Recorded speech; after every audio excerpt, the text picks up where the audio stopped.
Hey guys, welcome back to the show and thanks for tuning in. Be sure to like, subscribe, and share. It's been a while since we've done a podcast. Winter's our busiest time for the majority of us, and a real winter it was. A lot of time spent in a plow truck for myself and Dustin and John, and yeah, it was a long one. We got some great episodes lined up for you guys and a great new podcast studio in the final stages of completion for all our YouTube subscribers and viewers that like to watch it there. Should be pretty good. We're excited for it. The new studio is going to be located in Johnson Woolen Mills. If you guys haven't checked out the new store, be sure to do so right on Main Street, Johnson, Vermont. Little update. The Woodman Arms Northwoods Whitetails Carbine Edition. We know a lot of you are getting antsy. We've been fielding questions daily as to where everybody's gun is. The guns are slowly trickling in finally. Premium Walnut is still on back order. They're having a tough time getting it. We are taking down the order form off the website. So until Woodman kind of catches up and fulfills the orders that they have, we are not going to allow any more orders on the web sheet. We understand a lot of you guys are, patiently waiting. We're 35 weeks and counting, and of course we appreciate your patience. They just need to fill some orders before we create new ones. Once the orders are fulfilled, we're going to reevaluate how we do this going forward. In replace of the order form, there is a spot to put your information in to get on the list going forward. Again, they're trickling in day by day, so hopefully you guys aren't going to be waiting too much longer. But without further ado, let's dive into this week's episode. You ready? Let's do it. Here we go. Welcome back to another episode of Northwoods Whitetails podcast. It's been a minute since we've done one of these things. We have all been extremely busy. Dustin, John, Connor, how we doing? Hello. Yes. We're here. Let's do it. Johnny, you're looking a little skinny. I'm skinny. I'm thin. Lightest I've ever been in probably 20 years. Wow. Yep. 20 years, huh? Yep. How much weight have you lost on the carnivore? Probably 20 pounds. Good Yep. for you. And that's not really, that wasn't the goal of it, but feel a lot better. Good for you. Got the energy throughout the day. Wicked energy. Able to keep up with Connor in the woods. I did keep up with Connor tonight, so I know it's working. Wow. Yep. Yeah, you guys did a little shed hunting after work. We had a little 2-hour window. We both got out a little early and ran into a piece of woods and went pretty good. Yeah, Nice. found a few. Yep. Not a bad 2-hour walk. What do we do? 4 miles? A Yeah. little over 4 miles. Yep. 5 sheds. That's pretty Nice. good. Pretty Nothing wrong with decent, that. yeah. Yeah. As we're looking at a whole stack of them on the table, Connor's Yeah, been there's busy. a few. You've only been out a couple times. Yeah, just a couple trips here and there. Locally. Right. So to fill you guys in, we haven't done a podcast for quite some time. We've been extremely busy. We haven't even done one since deer season, I don't think. It was prior to deer season when we last left off. Yeah. And I think the first thing of order of business would probably be to just, recap on the season. For the most part, everybody had a great season, you know. When snow came, most everybody capitalized on it and Yeah. had a lot of fun. John, you want to talk a little bit about your season real quick? Yeah. I had a good season. New Hampshire. I got a nice 5-pointer. Never shot a 5-pointer before, but it was a full frame rack. I'm sure people saw some pictures, but that was a nice deer. Nice rack. on Here's that the beauty. thing. Yeah. It was bare ground. Those are always a little more challenging, but When you say 5-pointer, we're talking. Oh. I mean, the frame on the thing is. What would you guess him at? Like a 130-inch plus frame. Yeah, but He just only got 5 points on him. Yep, yeah. He had both his brow tines were busted off, so he was a 7-pointer, but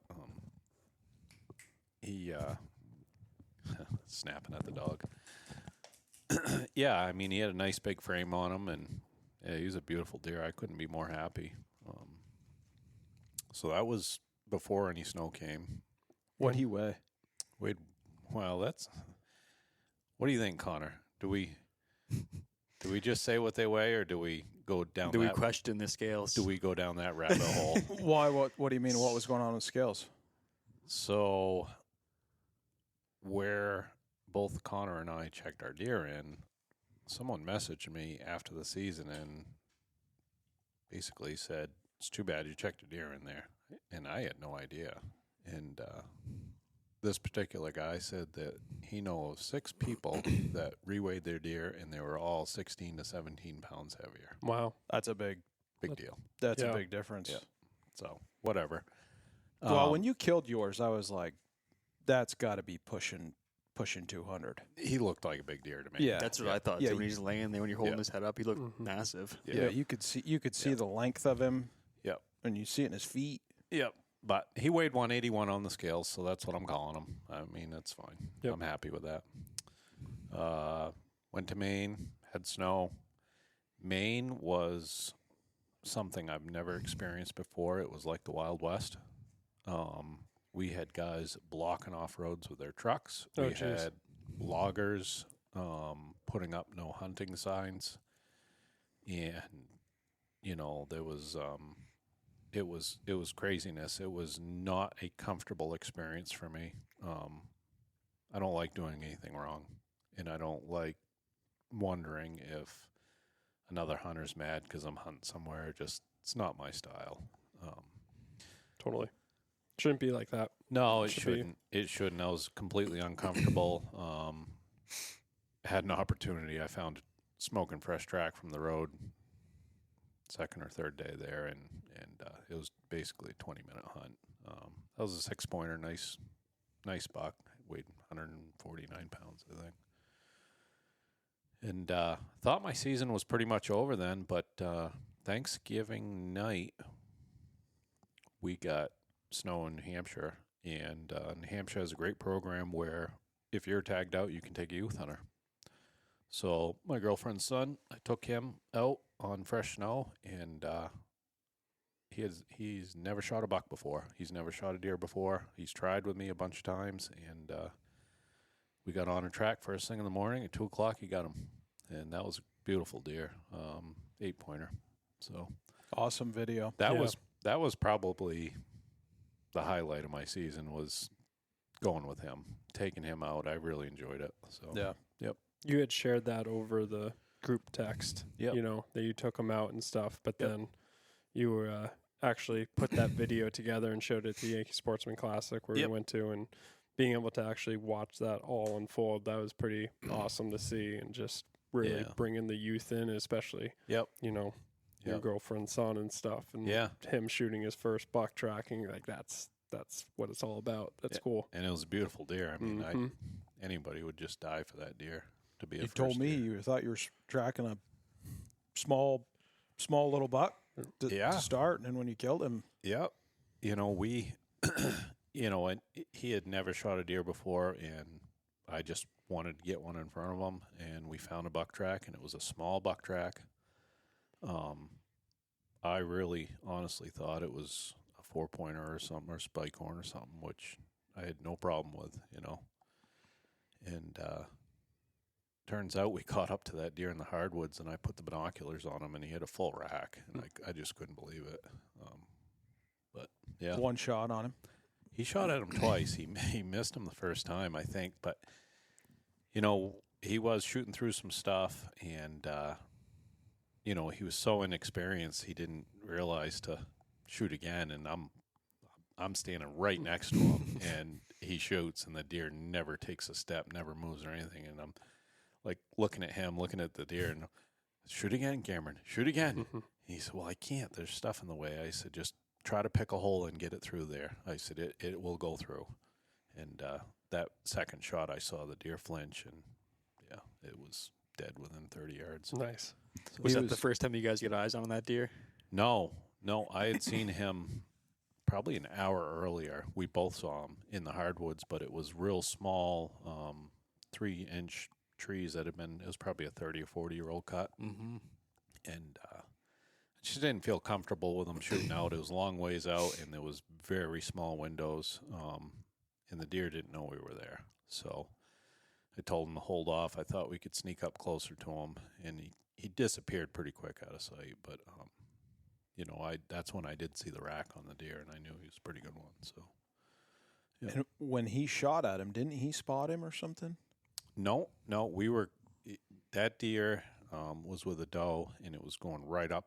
That doe had enough of them, and they took us right up on top of a mountain, and I knew it flattened off up there. I'd been up there before years ago, and I figured as soon as we got up on that flat, they were going to be right there. And as soon as we crested over that hill, I looked to my left, and he was standing right there.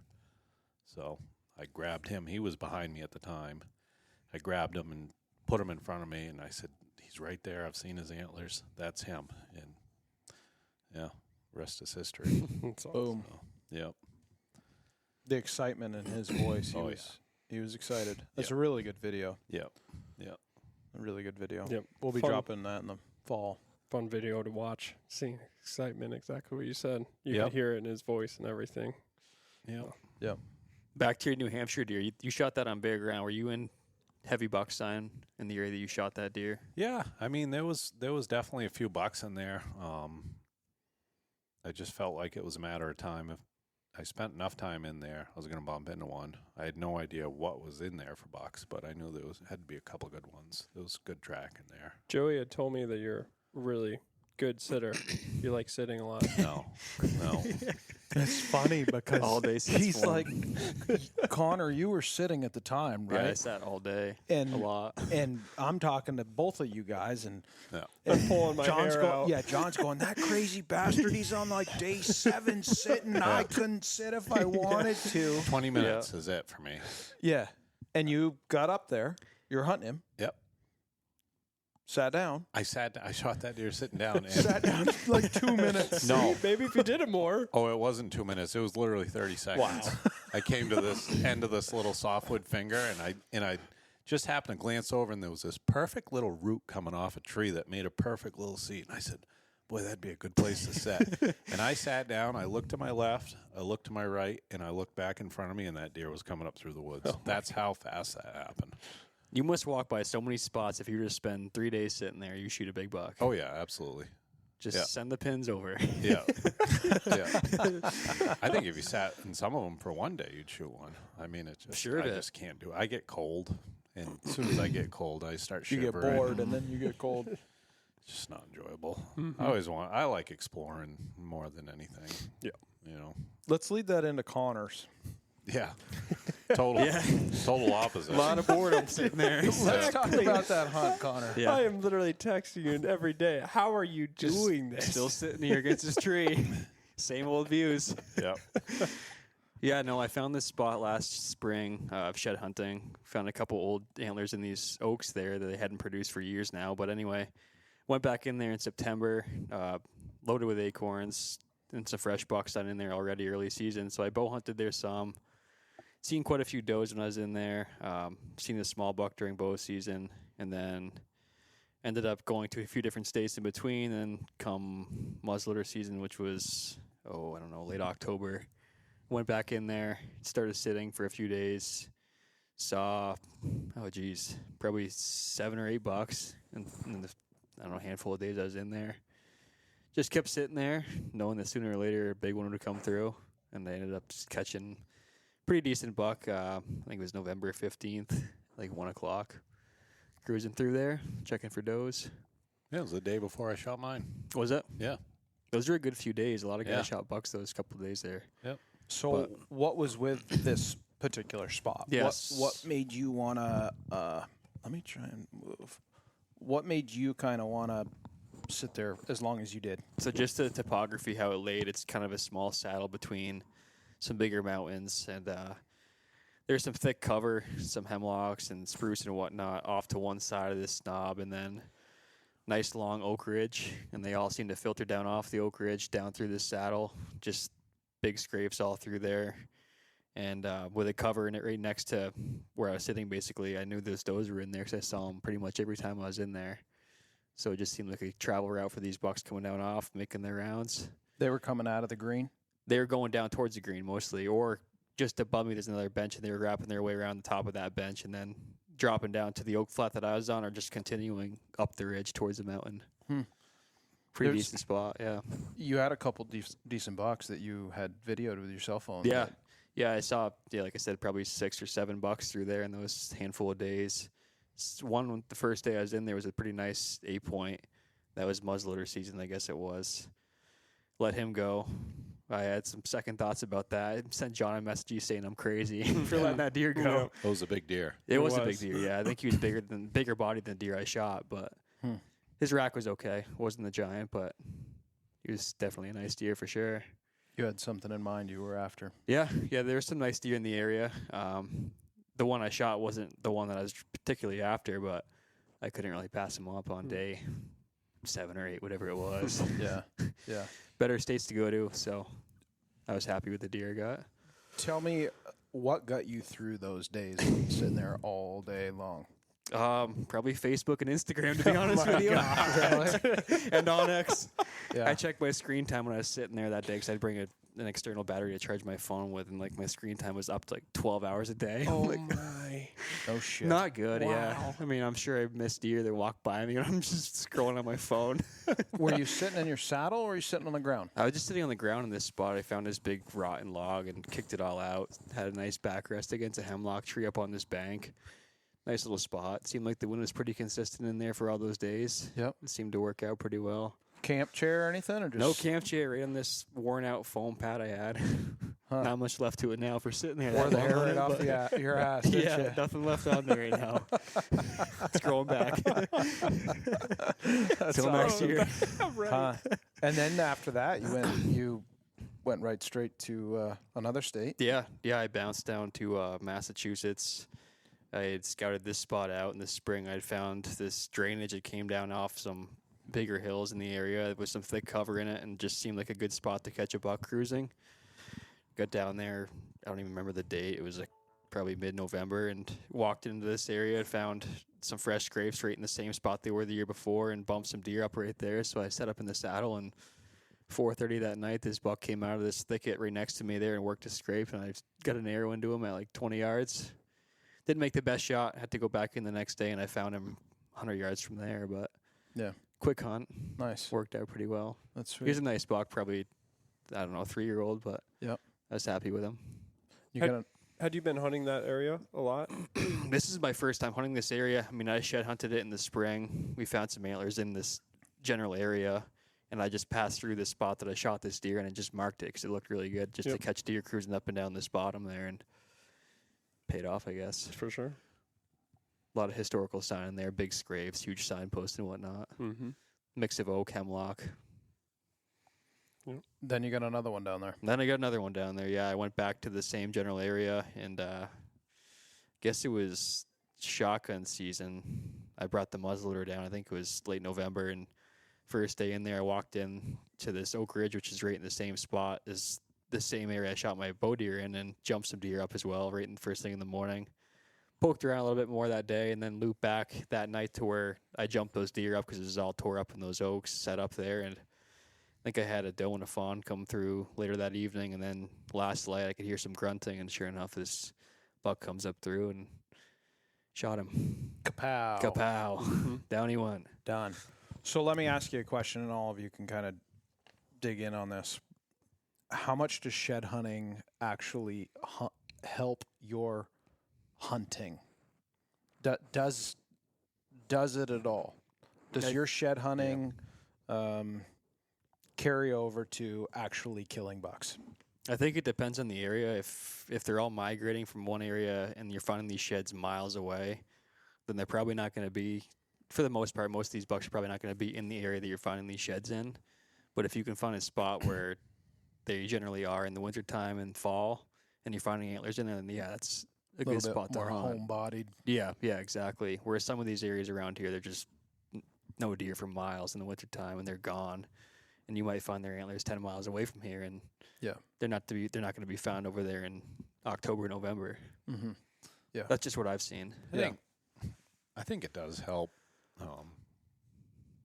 What it's taught me a lot is where bucks are comfortable being. Like where you find their sheds, they're dropping there because they're comfortable. And if you just kind of look around, see where they're set up, see what kind of cover they've got. Yeah, see where they bed and whatnot. Blowdowns and stuff, and they typically don't like those wide open areas. There's always something close by where they can disappear to. So that's what I've noticed. And I don't know about you, but it always seems like the biggest antlers I find in spots, they're near other deer, but the big ones always seem to be just off from the heavy sign. Yep.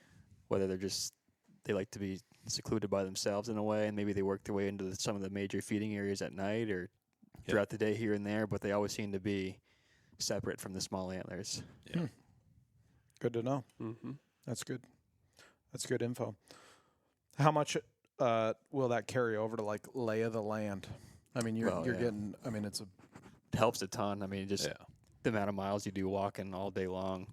You see a lot of ground. You see a lot of sign. You see where deer aren't moving through areas, and I just use Onyx all day long, dropping pins on the spots to come back to it and check in the summertime or in the fall, and tons of annual activity. Oh yeah, absolutely. You see tons of signposts, scrapes, all that type of stuff in certain spots, and you can kind of relate those features to other areas to check.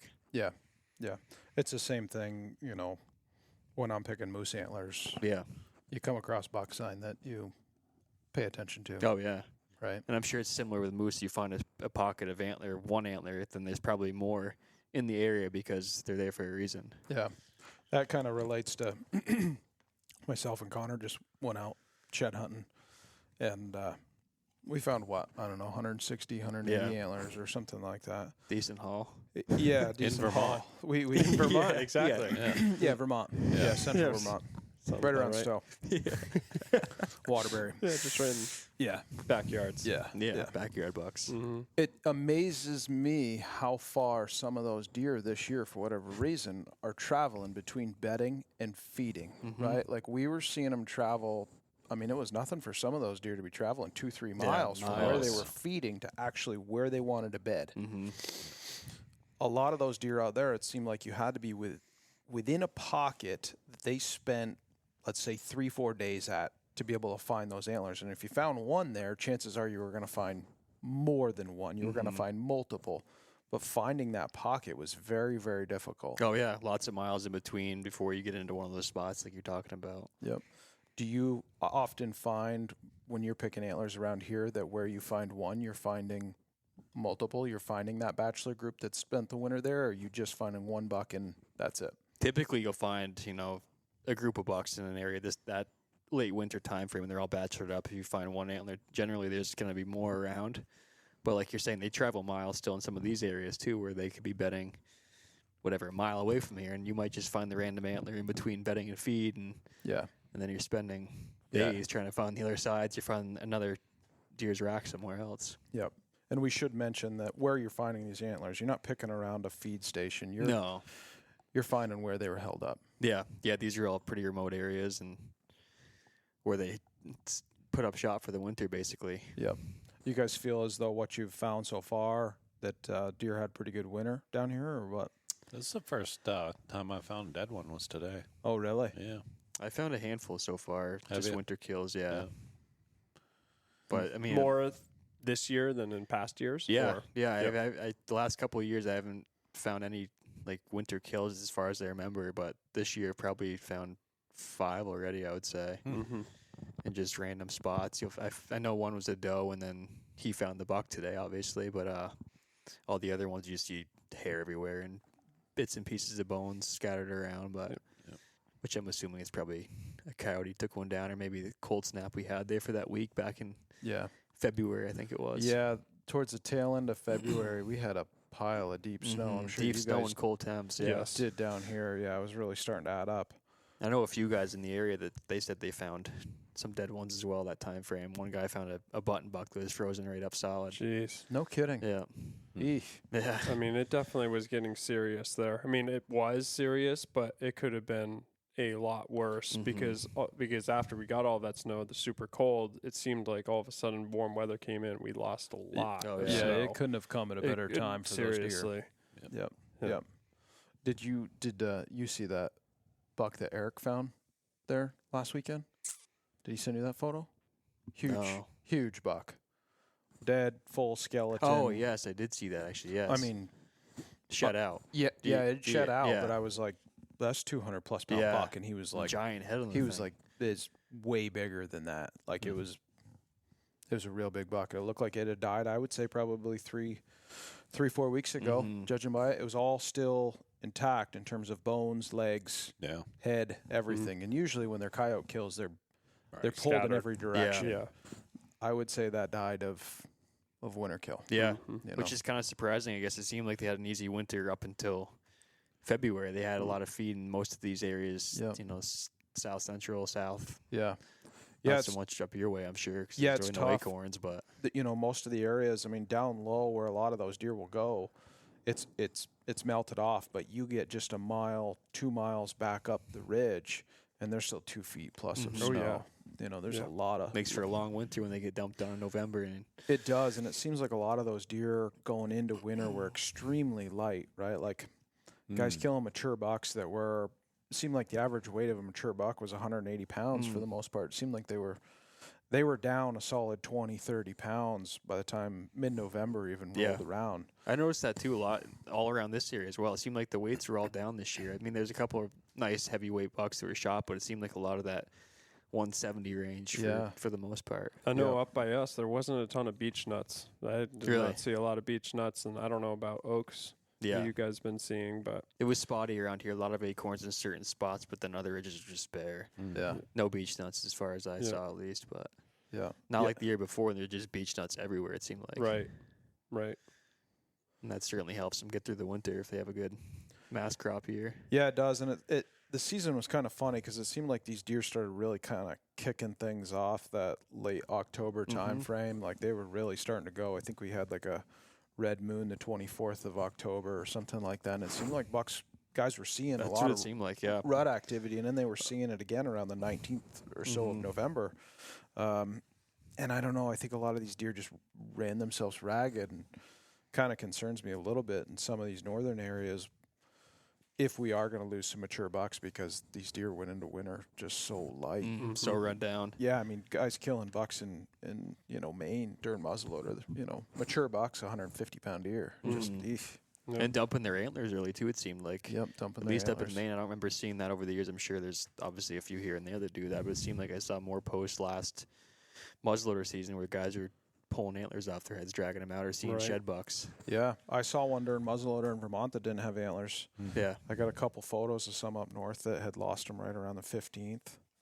But, yeah. Which that might be from being run down, you think? I think so. I think they were run pretty hard. Yeah. There wasn't a lot of food like, we don't have acorns or anything like that, so it's a lot harder for them to pack body mass on. And do you think those deer migrate quite a bit up your way? Yeah, tons.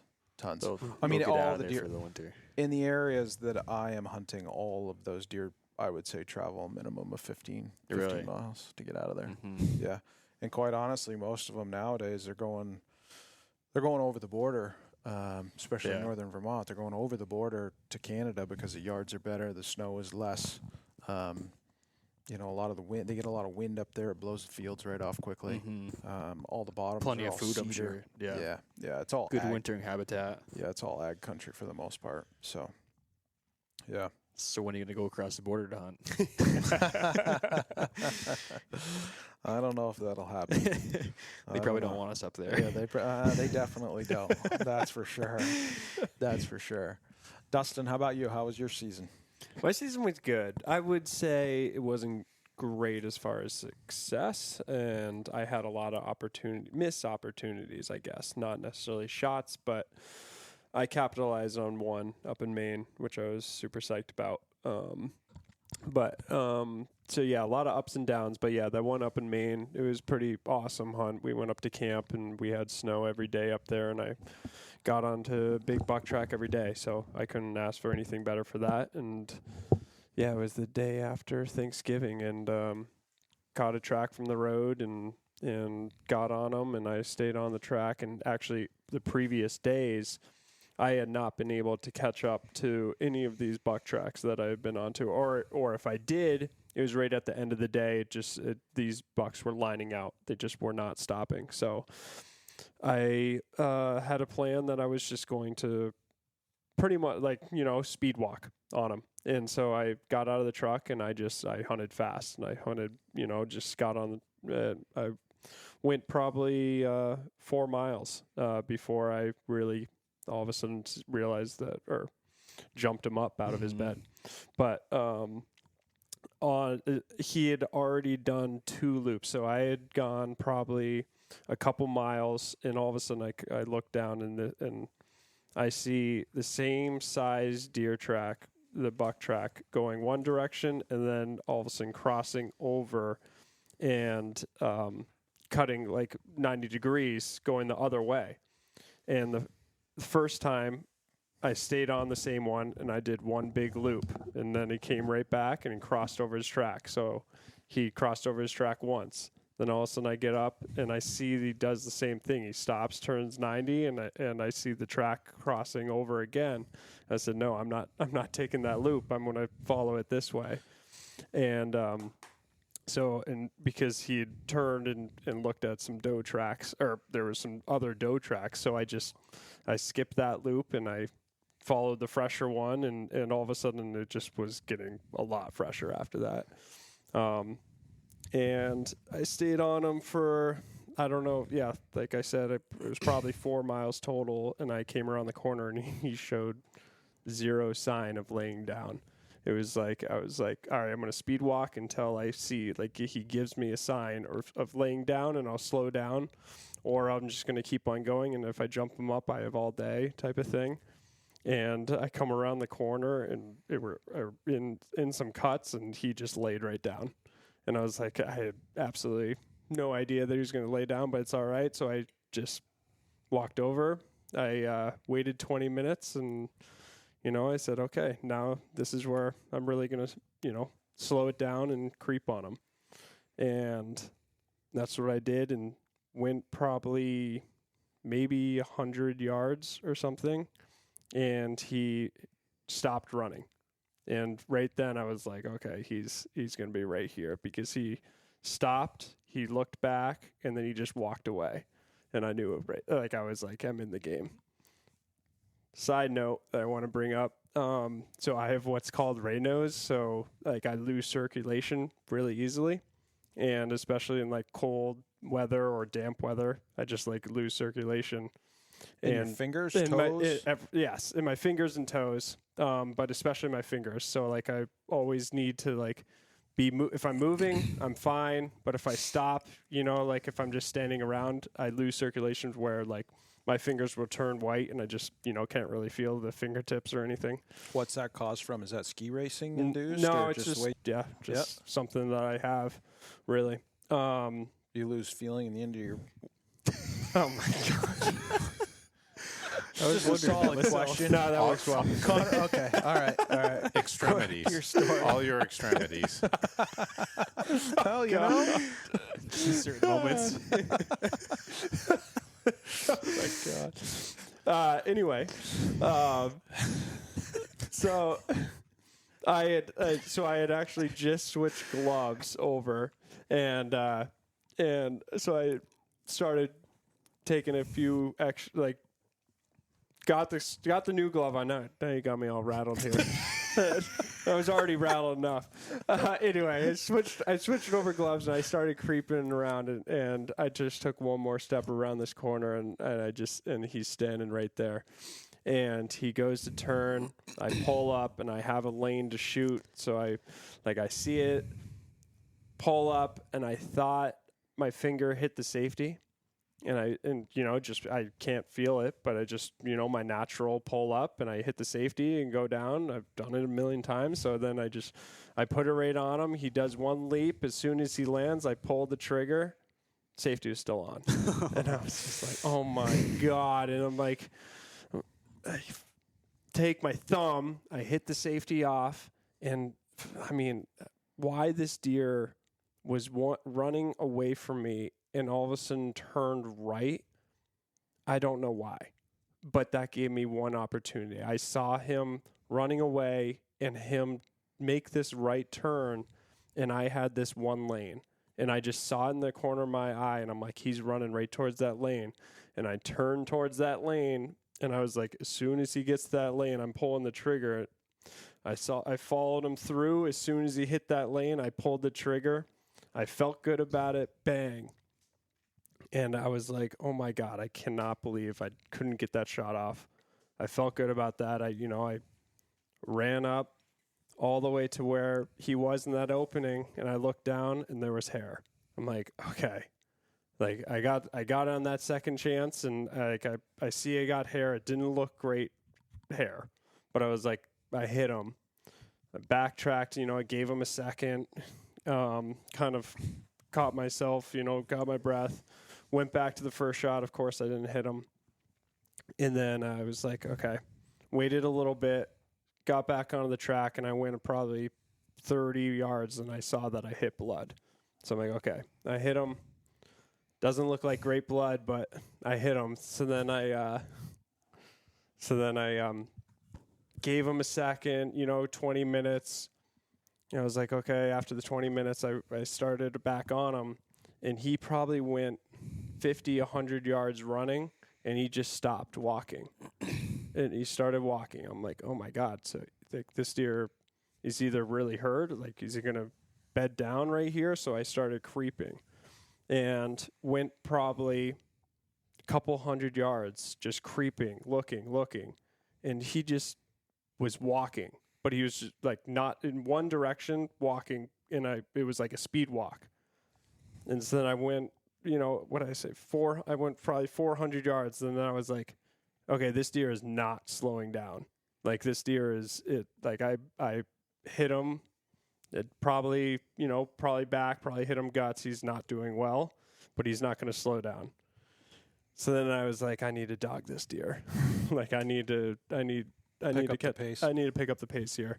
I was hunting with my father, Skip, and my buddy Adam, and I was trying to call him on the radios. I was like, guys, like I hit a deer, like he's not doing well. Probably need you guys to come over and help me finish this deer off. And our radio sucked that year. Like something about the radios this year, they were terrible. Or How far reception. away were they? I mean, they were probably a couple miles, but usually there wasn't any mountains or anything in the way. It was just it was probably not a couple miles, probably within a mile or something in as the crow flies. And I could get bits and pieces. So obviously they heard that I hit a deer. They were trying to come over, trying to figure out a plan. And I was just trying to tell them which direction, where to go, this and that. But at this point, I'm like running on this deer. I'm like, okay, here we go. I gotta go. I can't keep up with them. I was pretty much like almost like speed walking, running through the woods, trying to keep up with this deer, and trying to get glimpses of telling them where to go. And I was probably on this deer for another mile, and finally got a hold of him. I was like, guys, he's heading this one direction. Loop around, get into this area, and just be ready. And I get across this clear cut, and right after I had talked to him, all of a sudden I see him take off, and I was like, shit. I pull up and I try to put it on him, and he was immediately in the thick stuff, and I couldn't get a shot.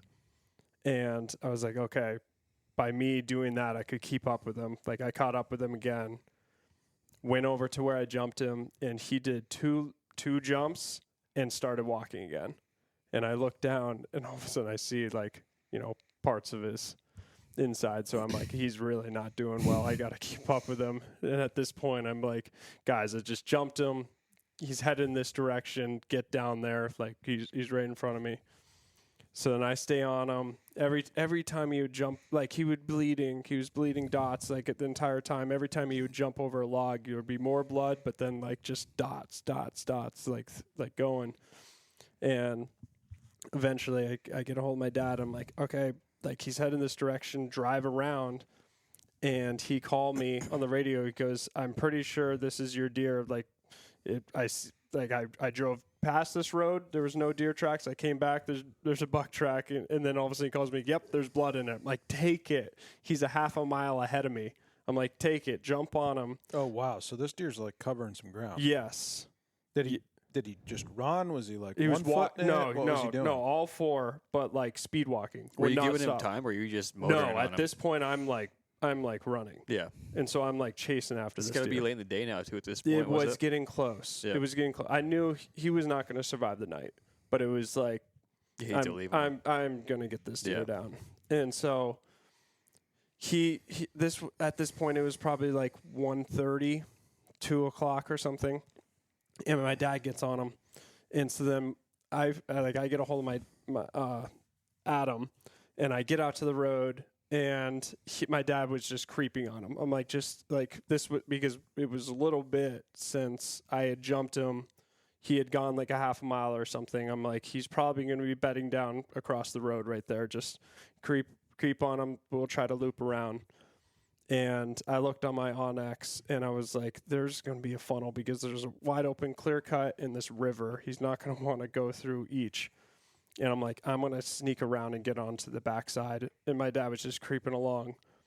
And I ran probably another 3/4 of a mile to a mile past him.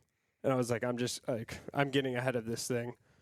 Cut down, and it was just this pinch point. And I guess probably right around 3 o'clock, my dad literally gets on the radio. I just jumped him. And I was like, just got to that spot. And sure enough, all of a sudden, like I hear him say that. I just hear this crash. I'm like, oh my God. Like, all of a sudden I just like my safety's off and everything. And that deer ran right directly towards me. And I was able to finish him off right then. But it was just That was some unreal footage between you and John. You guys both got some really good stuff last year. Yeah, that was good That stuff. was sweet. Yeah. I mean, yeah, the deer would have ran me over. Like, it was like I hit him hard the first time, and I jumped in front of him. He would have ran right through me, but I was able to put a couple more shots into him. But Beautiful buck. thanks. Yeah. No, it was awesome.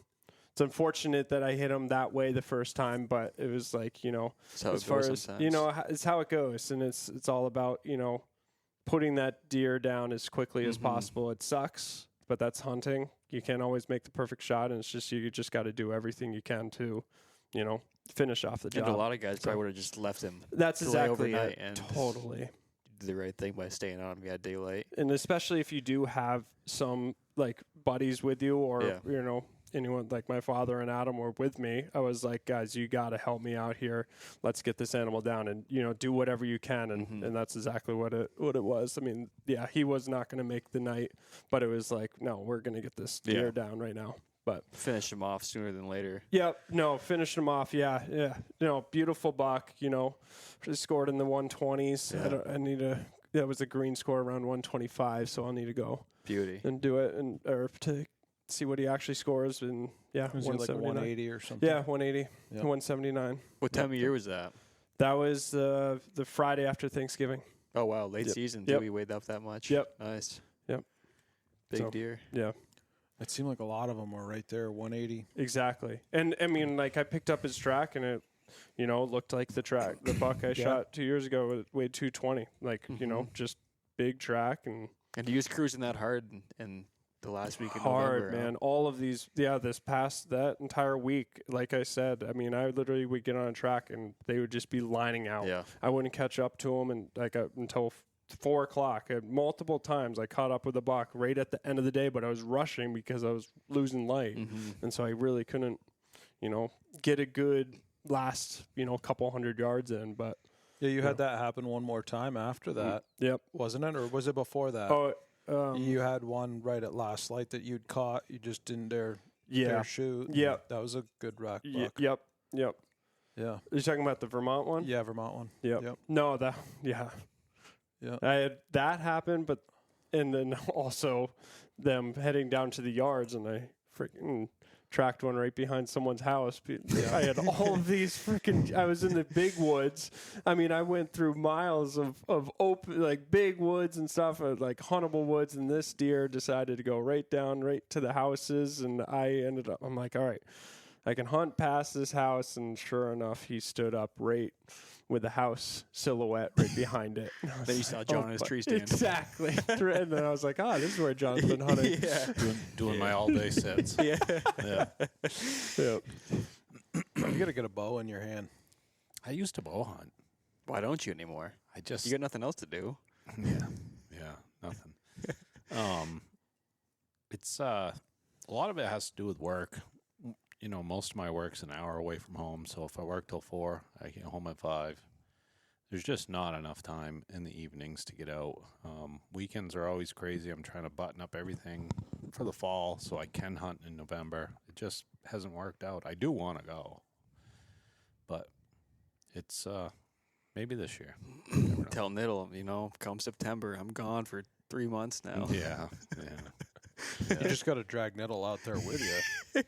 He's got the spots. He's a sitter. He's got the spots. Yeah, he does. He's got a lot going on too. So, yeah.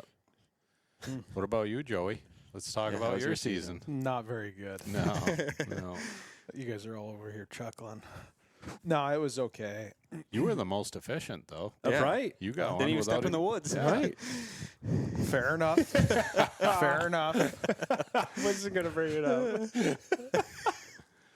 I killed one in Illinois, a decent buck.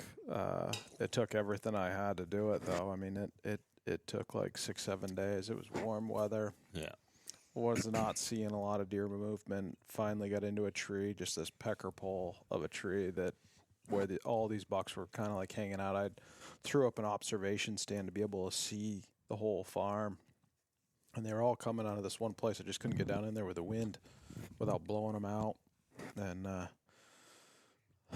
think it was the morning before I'd seen a buck out in the field that was equally as big as the one that I had killed the year before, which, Nice. 170, 180 inch deer. And Giant. it was low light, but I could see that he had foot long tines and, 20 plus inches wide. He came out of the woods, checked some does, went back in, and I watched him. He was probably 400 yards, and he went over the neighbor's line. And he came back out that night, and so did another buck. And they're chasing all these doe around in the field, and it's getting darker and darker and darker. And I'm like looking at my watch, and I'm like, I grunted at him a couple times, threw a couple snort wheezes, but they really didn't want anything to do with me. And those doe just kept coming, right? And he kept pushing them, right? He was just going from doe to doe, one side of the field to the other. And he finally got within probably 100 yards of me. And I wheezed at him, and he locked him up. And at this point, I couldn't tell. There was 2 buck out in the field, and I couldn't tell if it was the big one or if it was this other one.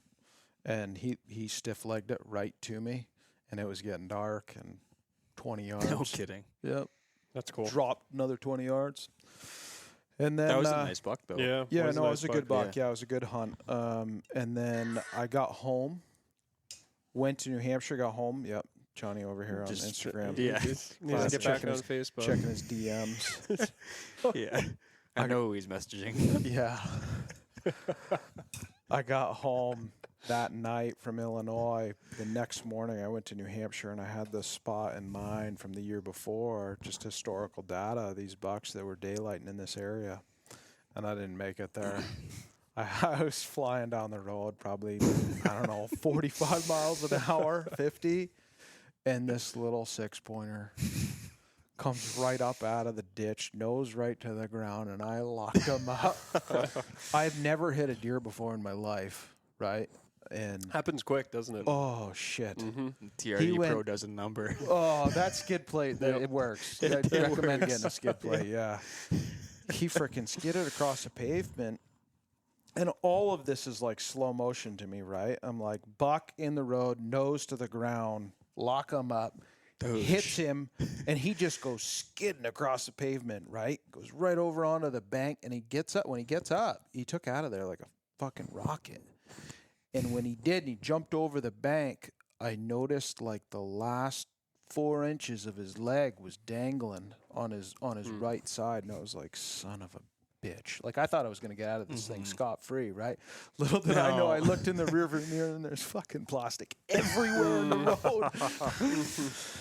So I got on the horn, called the warden, and tried to get a hold of him, right? Because I didn't want to use my buck tag, right? Like, this First day, wasn't it? the first day I'm back. Son I of just a got gun. back 9 o'clock the night before. Oh, man. I waited an hour and a half, called him 3 times, didn't pick up, and it was really cold that morning. It was like 20 degrees, and sun's coming up. It was going to be a bluebird day, and I was like, he's not calling me back, and if I'm going to follow this thing, find this thing, I need to get on it while there's frost on the ground. And I ended up getting on him. I caught up with him like 3/4 of a mile later. It took me 4 shots with the muzzleloader to finally kill him.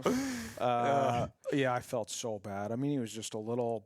By the time I was done with him, he was just a little 6-pointer, probably 145-pound deer. I mean, Down to 135, just a road rash. yeah, he had a little road Force Savage rash. through him. Yeah, he had a little road rash. Well, props to you, though, for doing that. No, you did Most the guys right kept thing. going and probably You just were continued texting on. me that day. and Yeah. It's the right thing to do. Yeah. You know? And then I ended up hearing from him like 2 days later, and he thanked me. He's like, you did the right thing. And I was like, yeah, I know I did the right thing. It's just a shitty situation, right? Like, Brent ended up going to that area just, I think, a couple days later, ended up killing one, Nice one right buck. there. One of nice yeah, buck. 185-pound buck, 9-pointer, I think. Boy, that was a good week. He got his, was it the 10th or 11th, Yep. somewhere around there. I got mine. John got his the next day. You guys were You putting got them one. down. Did you get one soon after as No. well? Oh, that was later? Yeah. Okay. Yeah. Yeah. But you guys were putting them down. Yeah, that's Molten got crazy. one right Molten there got one. somewhere. Yeah. Shane Yeah. got one. Yep, Shane got one. Yeah. Everybody was That was kind a of. good week. The Bucks were on their feet. They sure were, yeah.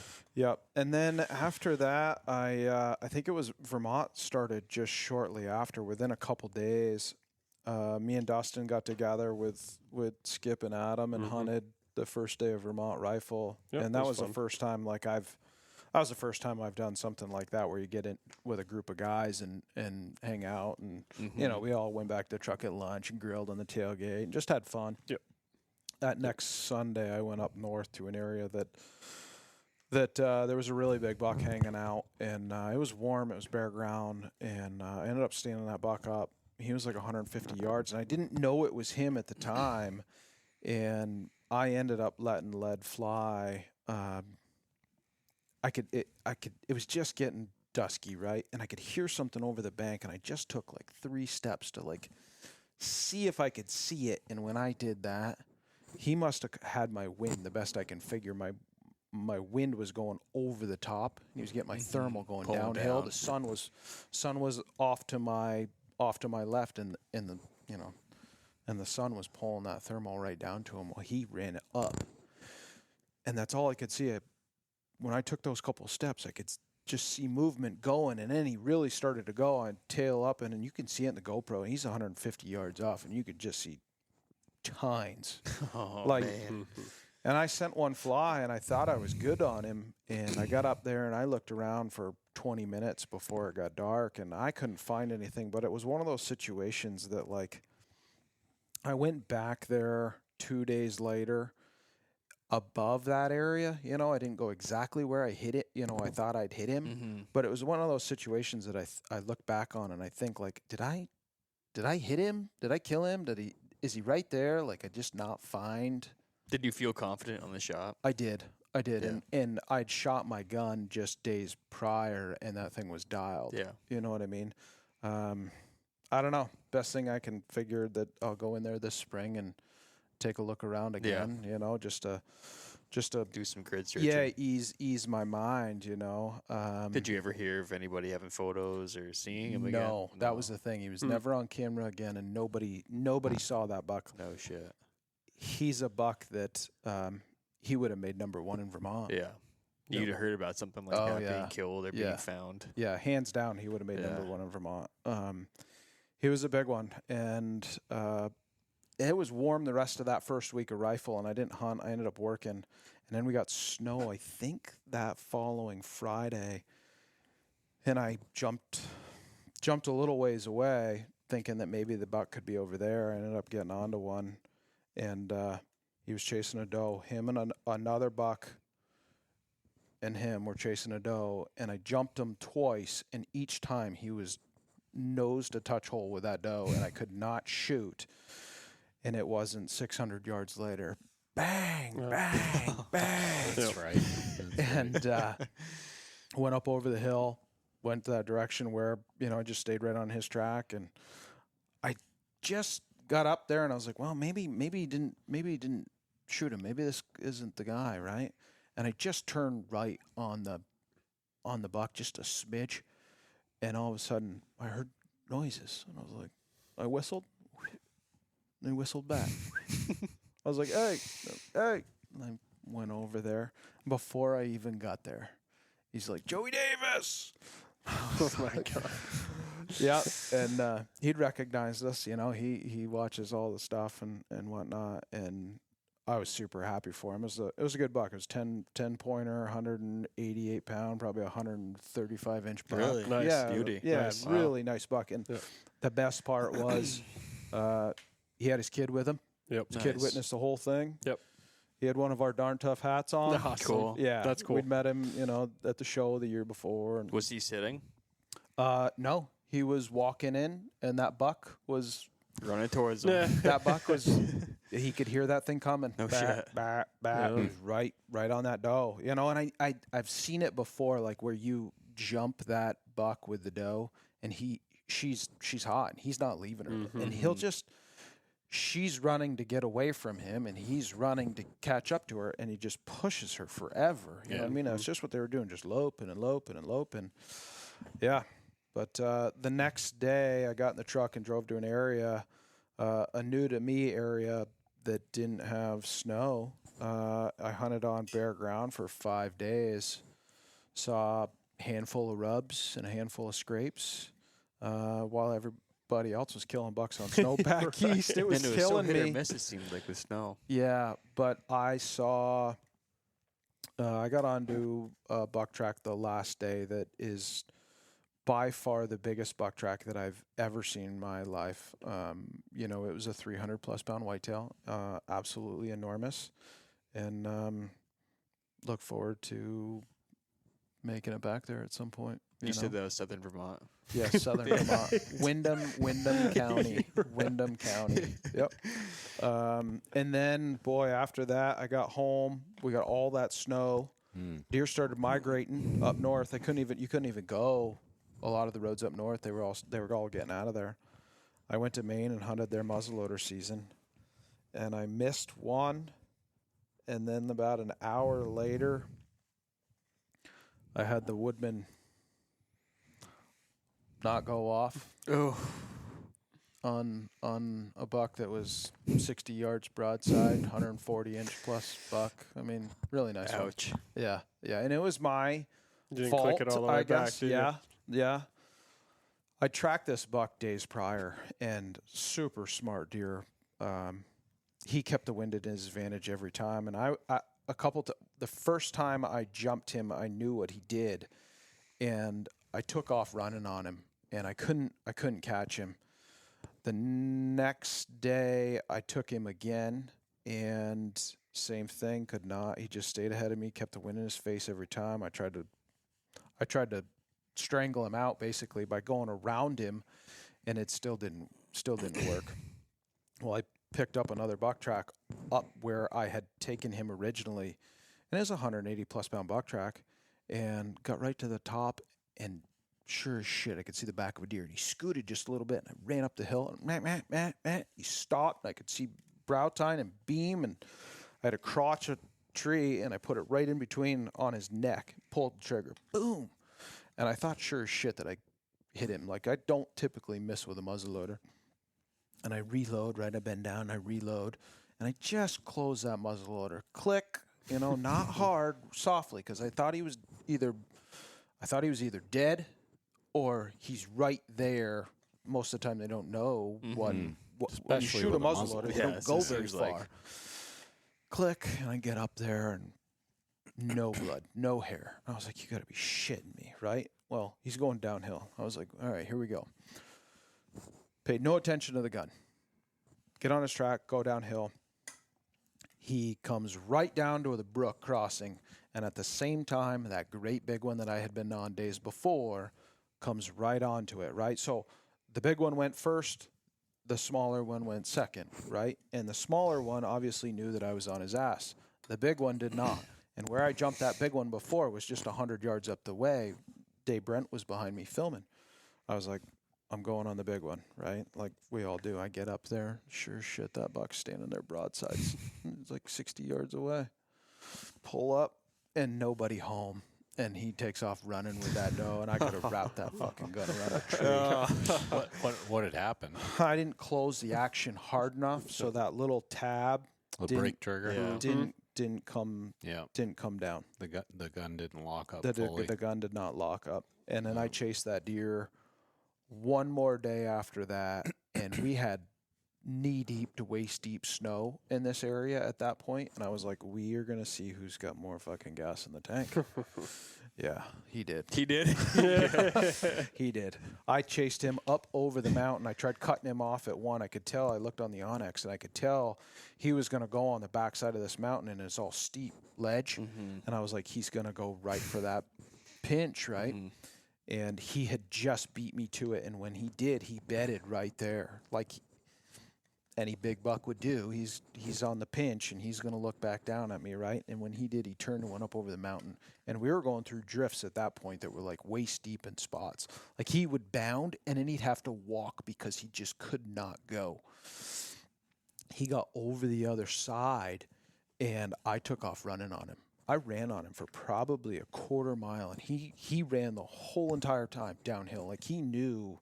This is after you bumped him? Yep, he knew the game. And I look on the Onyx, and he's going right back down to that brook crossing where days before that other one had crossed and where he'd crossed earlier that morning. And I see it, and I recognize it, and there's a log road to my left across a river. I run out across that river, get on that log road, and I'm running down this road to try and cut this buck off. He's a mile down the hill where it crosses, and I get down there to the log landing, and once you know it, here's the loggers in the log landing. Right here, I am fucking full speed. One rolls down the window. You're on a pretty good buck, huh? And I'm like, gotta go. I'm like, can't talk. I'm trying to beat him. I got down there, and he'd already gone through. No shit. Same spot. Same spot. Yep. Same spot. Did you So- stay on him, or did you just call it a day at that point? I called it a day at Yeah. that point. It was like 3:30 in the Yeah. afternoon, and I was Yeah. gassed out.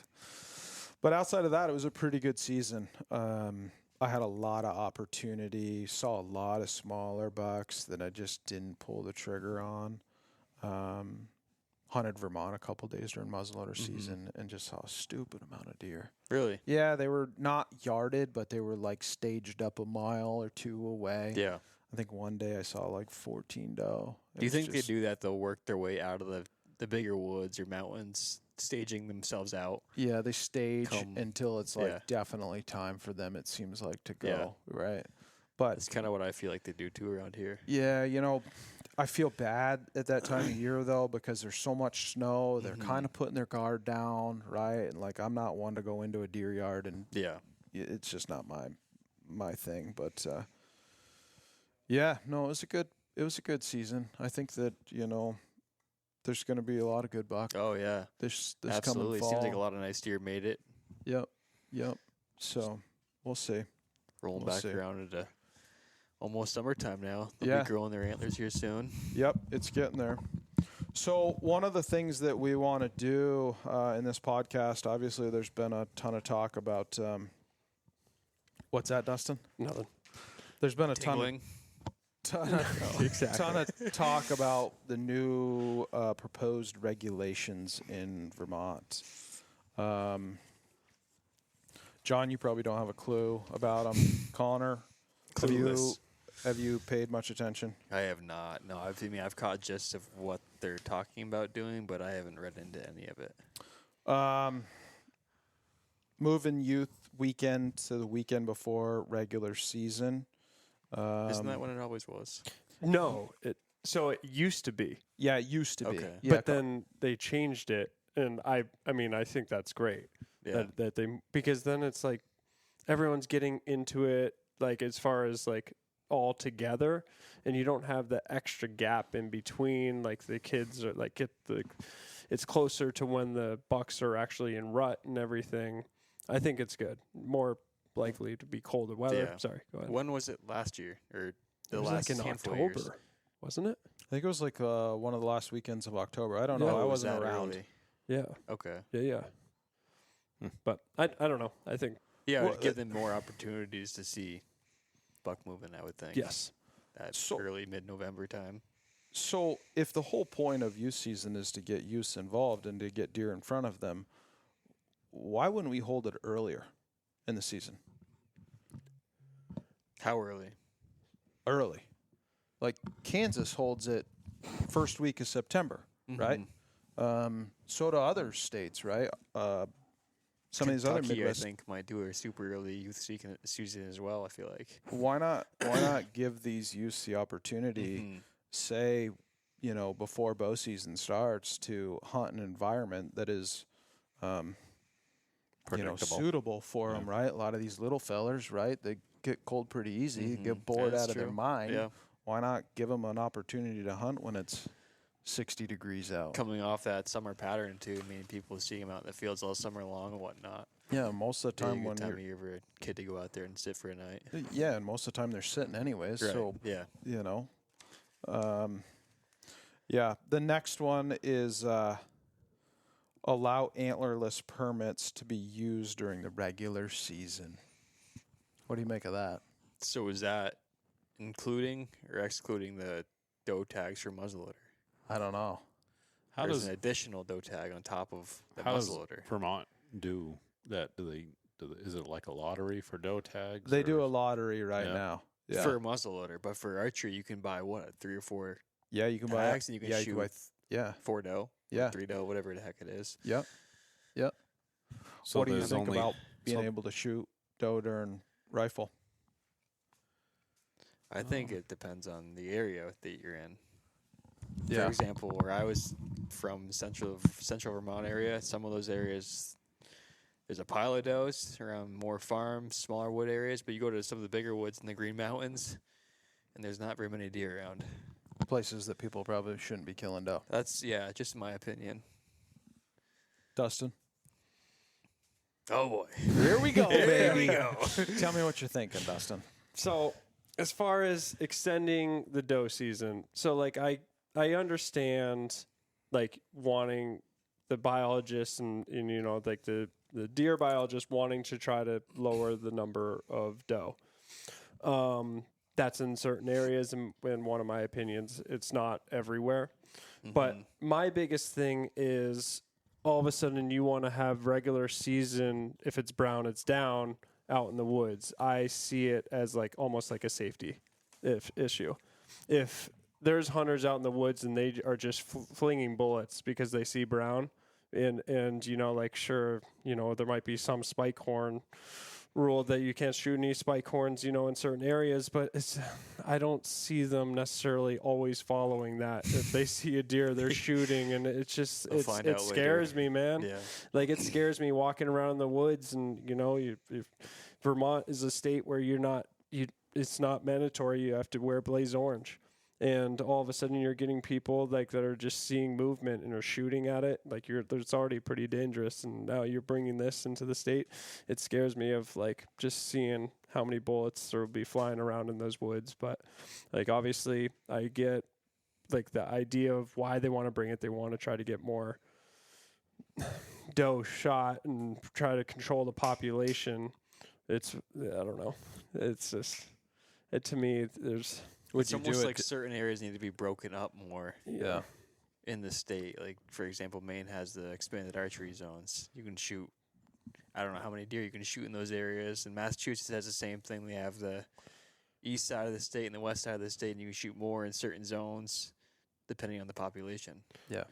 But obviously, that's a lot more I mean, to manage and To to me, deal with. there's two things. It's some areas I do not think the deer population is high, like as high as other areas, like where you're all of a sudden you're in town, you see a lot of deer, but when you're way back in the woods, like where we, especially in the areas that we like to hunt as trackers, like there's the deer population is low. Yeah. But then also it's also the safety thing. It's just when you're getting out there and you don't get these as big of like huge chunks of woods where everyone likes to hunt, and you're trying to get, Joe Schmo out there to be able to shoot, buck or doe. They see movement, they're going to shoot. It just kind of makes me a little nervous. I will say this, right? Like, I will agree with Connor that the management units should be changed around, right? They should be a little bit more focused on certain particular areas, right? We all know where those areas are within our own towns and everything else. But, to Connor's point of, hunting way back in somewhere and those deer probably shouldn't be killed, I would agree with that those doe probably shouldn't be killed way back there. But in the same sense of it, I guess, when I look at it differently, those doe that are way back in there are townies during the winter, right? And that is ultimately what we're trying to curb, is the amount of doe on the landscape for the winter habitat. We don't have enough winter habitat, right? Like, we've got plenty of habitat.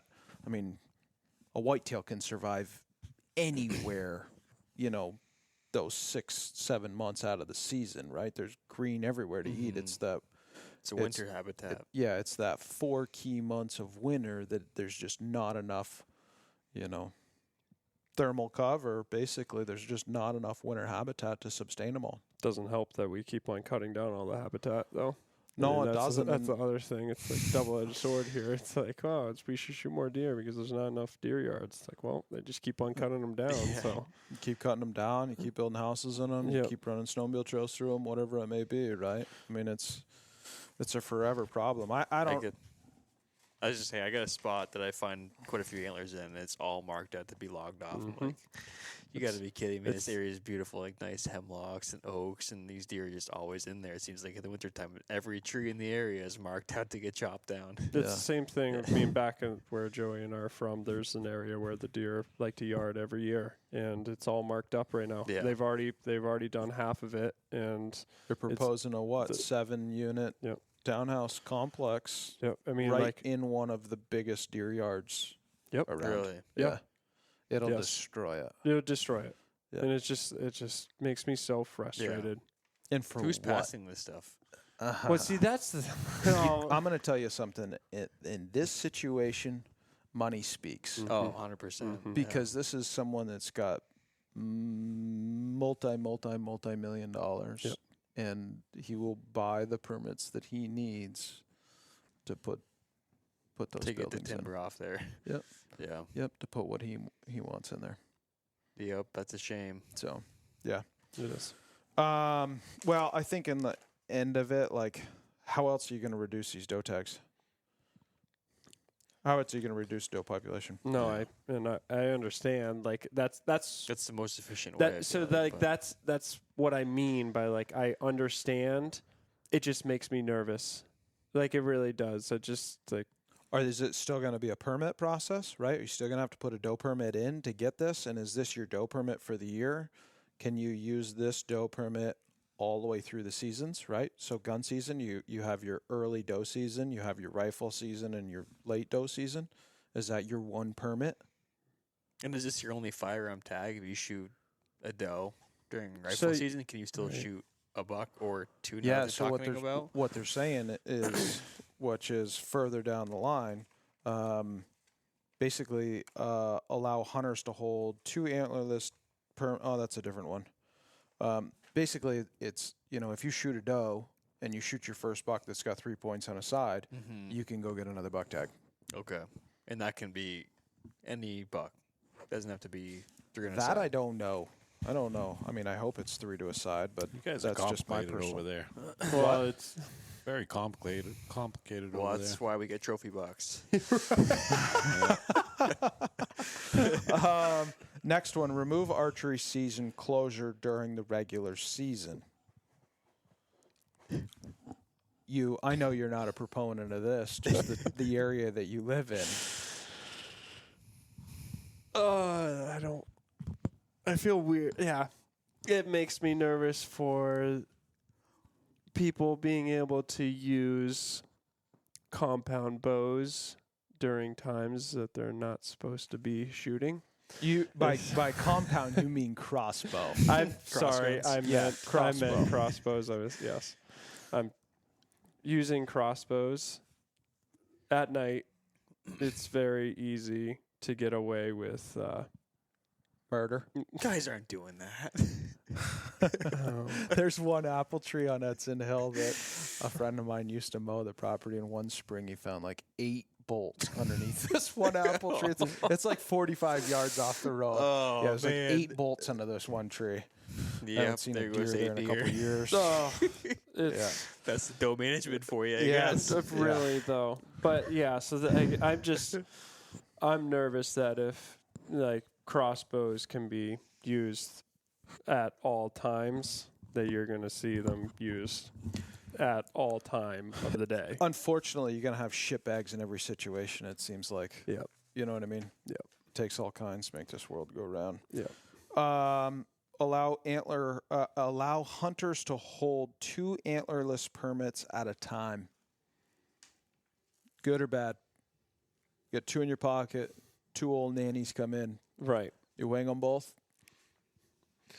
I had mentioned this to you earlier. Just let the air out of them. They ain't got fawns. Just let the air out of them.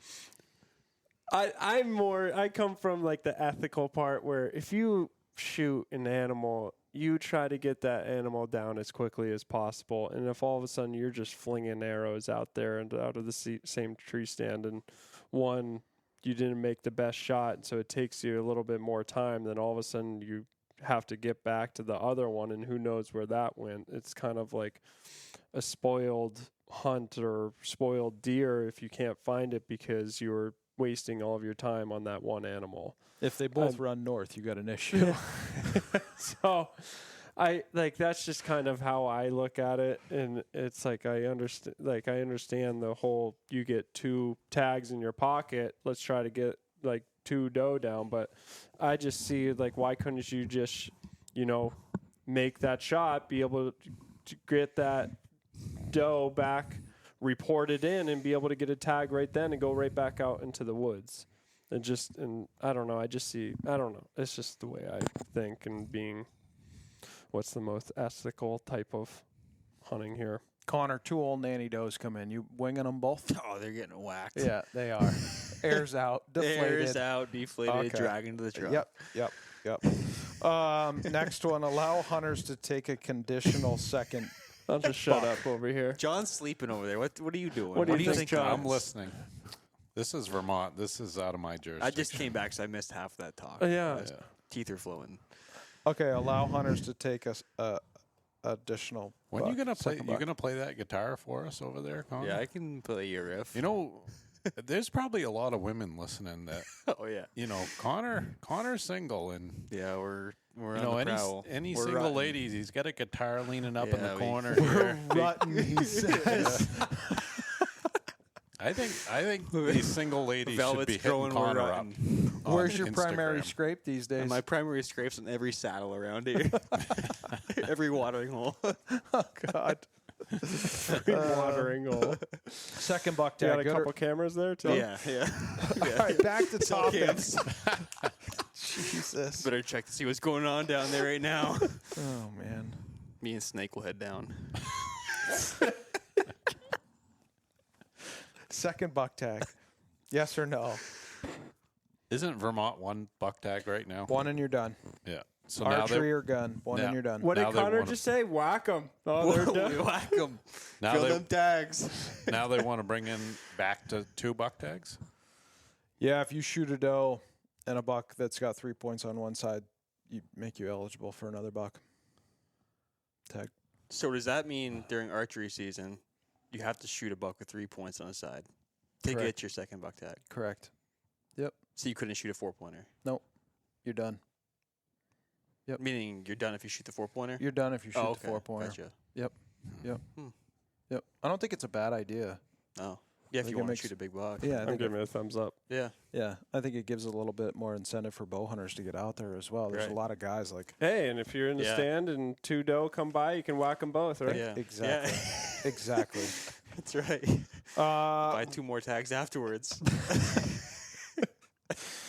Reinstate the antler point restriction in WMU D1. That's the question for you. That's where you. That's Now, your is that a stomping spike ground. horn zone? D1 is a spike horn ground. Yeah. Now, I own land in D1, and quite honestly, one side of the ditch you can shoot him, and the other side of the ditch you can't. So if you're sitting there and a big spike horn comes out, you shooting him? Well, every not- time not- he He just waits until they cross No, the ditch. There. yeah, he's safe on my property. It's with the second he crosses the ditch that the He is neighbors not start safe. unleashing. Yeah. Yeah. And do they? Oh, fuck yeah. Oh, yeah. Oh yeah. Anybody and everybody up there. Yeah. The thing about D1, I believe it was a experimental unit to see, if the antler point restriction really made much of a difference or not. And in that part of Vermont, it is still Vermont, and everyone hunts.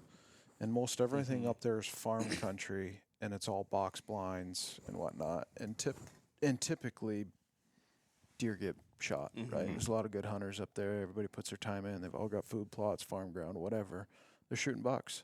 That's probably an area that you could get away with a little bit stronger of an APR, in my opinion. Why not, right? In my opinion of it, the other side of the border is 3 points per side. So you already have 3 points per side on one side of the Canadian border. Maybe have it on the other. Oh, And so see if Canada has an APR. They do. Really? They do. 3 points per side. 3 points per side. 3 points No per side. kidding. Yep. Now, are you seeing a better buck quality with that The APR quality being near that there? I see comes over the border, Yeah. right? That's any quality that is in that area is a Canadian whitetail. It's the same thing with Connor's watering holes. Yep. Canadian bush. Yeah. Canadian bush. What is that? Connor, what's your Instagram so these women can message you? Send- Snapchat's full. Snapchat's full. After that recent ad last week. I'm looking around here. You got an empty house. You got a guitar in the corner. Yeah. I mean, what else could these women want? A lot of racks. All the shed antlers they want. Yeah. They can take their pick. Yeah. Couple 4 points. Yeah. Couple spikes. A big spike. One more. Establish 8 expanded archery zones. So archery season, they're talking about starting September 15th, in expanded zones amongst these cities. So is it only expanded for these city Yeah. areas? Yeah. I like it. You do? Why not open up statewide to? That would be my September question 15th? too. I would agree with more statewide, right? I Right. mean, if you want to control a deer population, a doe population at that, what better opportunity to do it than archery, right? Yeah, Everybody's got to have exactly. landowner Yeah. permission. Retrievals after dark. I mean, it's quiet, Yeah. right? At the end of the day, most people don't like the late season doe hunt. You get a lot of guys driving small patches of woods, shooting Oh, everything that yeah. moves, and it gets lampposted, right? Nobody wants to hear gunshots or see it in their backyard. Seeing a little fawn getting dragged out. Yeah, archery season, early season would be a way to do it. You know, And I guys. feel like having those pocketed areas of expanded is just gonna create more guys in there feuding and everything else. I mean, Yeah. I haven't hunted main expanded, but I hear guys, yeah, I see guys right on. posting about just the pressure and guys everywhere and tree stands and cameras and you name it. Right on top of one another. Yeah. Right on top of one another. So, So, yeah, that's about it for that. And this is going to lead into moose. You want to talk about moose? They're proposing a 9-day season rather than, what was it? 6-day season. Yep. What do you think about that? Do you care? I don't know, moose. How many permits are they giving out? I don't know if they're doing the same amount of permits that they did last year, which was, I think, 180. That is crazy. How many does New Hampshire do? 30 something. Yeah. 35. That's it. Yeah. And you were top 44 or top 45 or For something your age? last year for your. No, it's 75. Say what now? I thought you had drawn or not drawn. But I you got were- picked as an alternate last year. And what the heck is an alternate? So if someone that gets drawn as a permit holder, they can't go for some reason, health reasons, whatever, then they go to the alternate list. And what was your number? 44. Oh my God. Yeah, they pick more alternates than they do permits. Huh. Yeah. Crazy. Interesting. Yeah. And they do how many in Vermont? 130 something you said? Last year was 180. 180. Wow. Yeah, they really want to knock it down. I think, the goal was below 1 moose per square mile. I think it was 0.75 per square mile. Do I agree with it? No, I don't. Do you feel like that's a lot? I do. Of permits. I do. For the I mean, number I of moose? obviously I live in that country. Yeah. I know what kind of moose are around. I put 2,000-3,000 miles on a snowmobile a year in that country and pick a lot of antlers. There's not nearly the moose that they think there is. Do you think that's because of habitat, hunting pressure, ticks, or just a combination of it all? All of it. Everything right now is geared towards hardwood, so Yeah. we're losing less and less softwood. Doesn't mean a whole bunch because they'll still feed hardwood browse throughout the winter, but there's not a lot of thermal cover for one. But the ticks have absolutely devastated the Really? calf mortality. I mean, Would you say that's why they really want to try to get rid of the moose population, though? they were trying to bring it down. I think it stems back to a UNH study that was done years ago that they figured that when there's less than 0.75 moose per square mile, that the calf mortality rate drops significantly. Yeah. Me personally, I disagree with that. I could take you to an area just that's outside of E1 and E2 that there's way less moose, right? Half a moose per square mile. And though there's less moose, there's still the same amount of mortality on calves. They still have ticks. They are dying of ticks, right? They're going to pick up the ticks whether they're right next to each other or not. Tick's not going anywhere, right? Yeah. In my opinion. I mean, a tick, I think, can stay dormant for almost a year before it finds its host.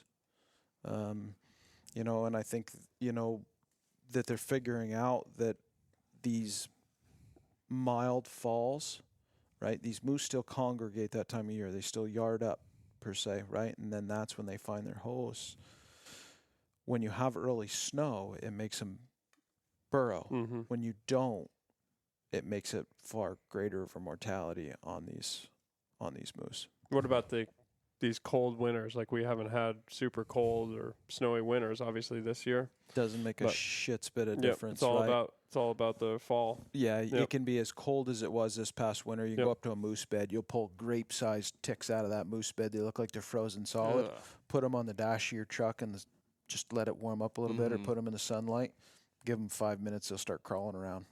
You swear to God, they were dead. There you go, John. New snack for your carnivore diet. Yeah, look Oh. like Yeah. blueberries. Look like blueberries. You like blueberries? Yummy. But I think before we go killing any more calves, like, they struggled last year to kill moose, right?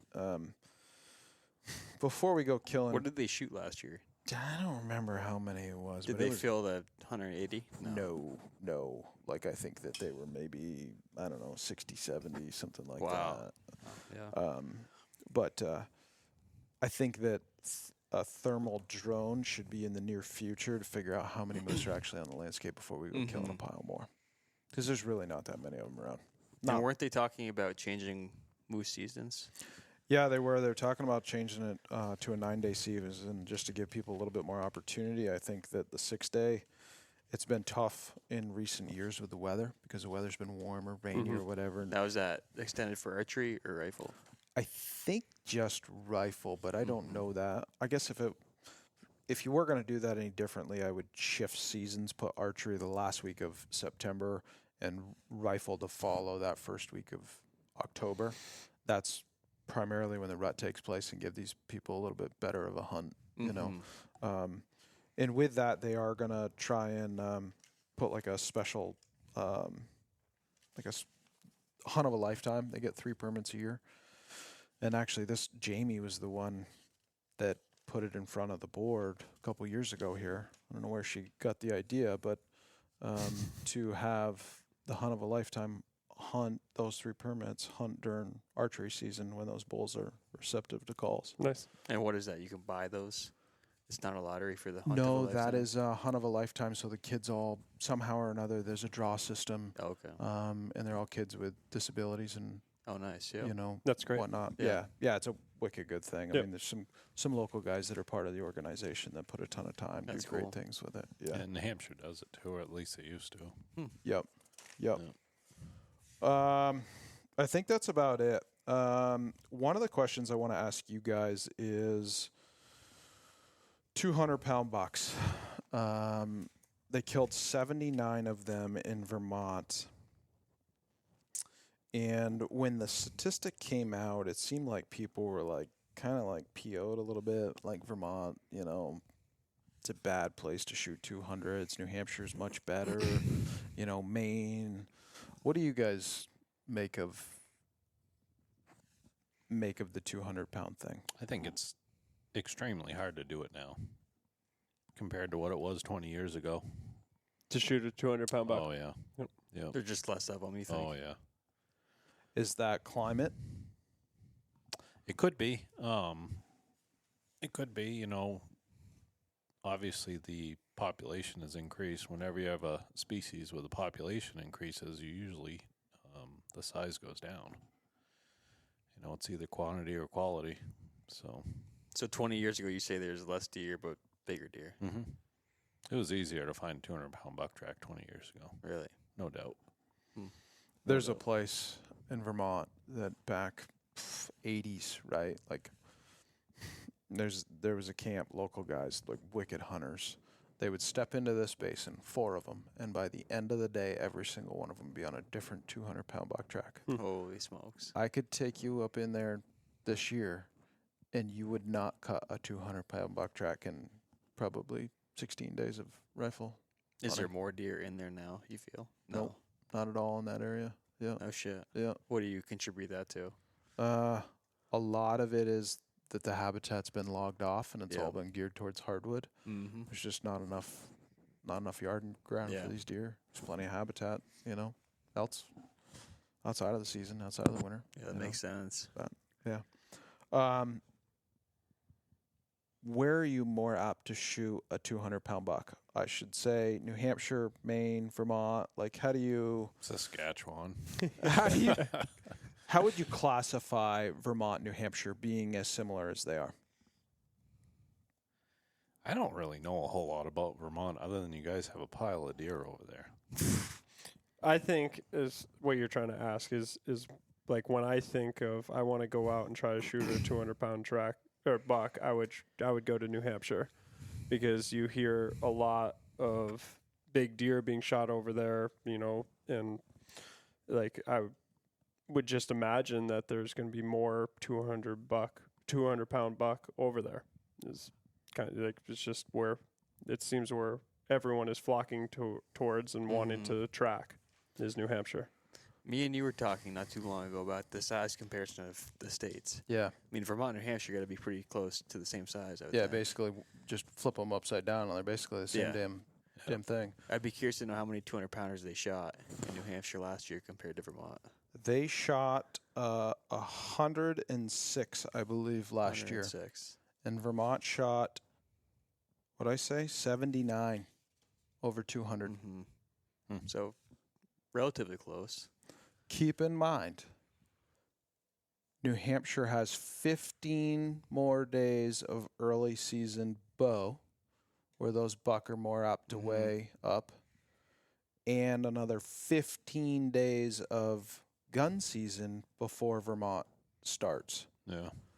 So if you Big took deal. away that month, Yeah, that end of October muzzleloader season's that's when a lot of them That's get when shot. they're- It seems that's when they're the heaviest. yeah. that's when they're heaviest. I would say if you were to take that away, Vermont shoots more 200-pound bucks than New Hampshire. I think that we should all just hunt in Vermont then. I think so too. Yep. Um, Everyone should just forget about New Hampshire. Maine had like close to 500, but it's 3 times the Mhm. size of Vermont, New Hampshire. Yeah.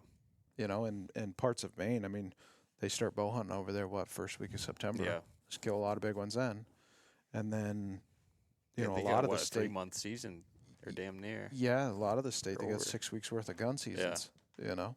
So Plus, a lot of the Maine has better habitat. A lot Yeah. more logging going on. a lot more logging. Yep, for sure. Heavier bucks for sure. Mm-hmm. But I found it pretty interesting between Vermont and New Hampshire. Everybody flocks to the other side of the river, which hands down, I mean, there's some great bucks over here. I don't know if it's an age thing, if it's a pressure thing or what, but I would say, in my opinion, most of these bucks over New Hampshire way, they're built completely different. They're not, most of them don't ever reach 200 pounds. They're shorter bodied deer. Just a different Big breed of chest, whitetail. no length to them, Yep. no ass left on them. Yep. Johnny, what do you think about it? Vermont is the place to be. You're gonna say that. You're coming to Vermont, huh? I'm not, but You're everyone else flocking. should. You are flocking. Well, boys, it's been a good conversation. It's getting late. I think we're going to cut her off. What's the plan for the podcast before we cut this off? Whenever you guys want to do them, we'll do them. But Yeah. I'm so busy that Yeah. I don't Going know. into a busy time of year, Yeah. I mean, my just when world, we can. my world is crazy right now. So, And it's going to get and crazier. I got another kid on the Yeah. way. Yeah. Yep. So, yeah. But we're going to put a podcast studio in Johnson Wool Mills. So we will be having some guests in Nice. there. Yep, Gene's getting things squared away, and we're going to have a studio in there. That'll be sweet. We're not going to do weekly podcasts, but we'll, maybe every other week, maybe Mhm. once a month. We've got some great guests coming on,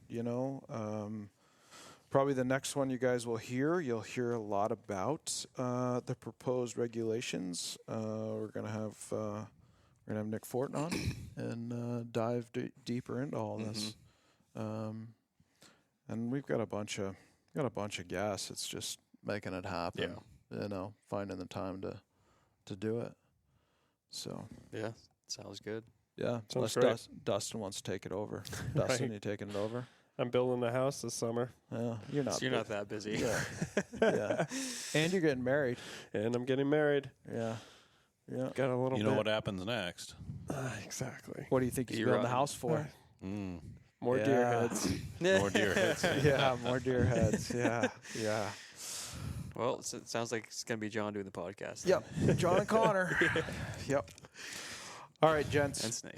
This is great. Yeah, it's been fun. Thanks Mhm. for tuning in. Dustin, you want to do your part? Where can everybody find us? Yes, please go like and subscribe to our podcast as well as all of our social media pages. You can find us on Facebook and Instagram, and go check us out on YouTube. We have a lot of awesome content on there, and make sure you're following this podcast. All right. Thanks, guys. Cool. Take care. No one can save you. You better